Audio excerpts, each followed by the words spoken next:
Film મિસરીના promotion માટે અમદાવાદના road પર જોખમી સ્ટન્ટ કરવા બદલ અભિનેતા ટીકુ તલસાણિયા અને પ્રેમ ગઢવી પોલીસ સ્ટેશને હાજર થયા.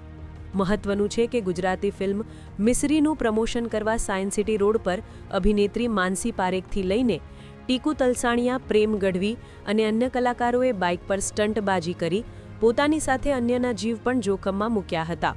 જેનો વિડીયો વાયરલ થયા બાદ પોલીસે બાઇક ચલાવનારા ટીકુ તલસાણિયા અને પ્રેમ ગઢવી સામે કાનૂની કાર્યવાહી હાથ ધરી હતી. બંને અભિનેતાઓ ઘટના સંબંધિત પૂછપરછ માટે આજે 30 ઓક્ટોબરના રોજ એ ડિવિઝન ટ્રાફિક પોલીસ સ્ટેશને હાજર થયા હતા. બંને કલાકારોએ આ બાબતે મીડિયા સામે કંઈ પણ બોલવાનો ઇનકાર કર્યો હતો.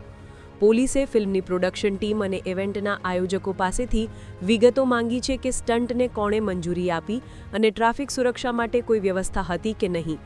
પોલીસની મંજૂરી વિના યોજાયેલી આ ઇવેન્ટમાં સામેલ અન્ય વ્યક્તિઓની ઓળખ માટે વધુ તપાસ ચાલુ છે.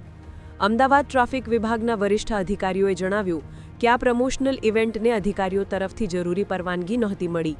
મંજૂરી વિના જાહેર રસ્તા પર આવી પ્રવૃત્તિ કરવી ગંભીર ગુનો છે. બંને અભિનેતાના નિવેદન નોંધ્યા બાદ તેમની ધરપકડ કરવામાં આવશે.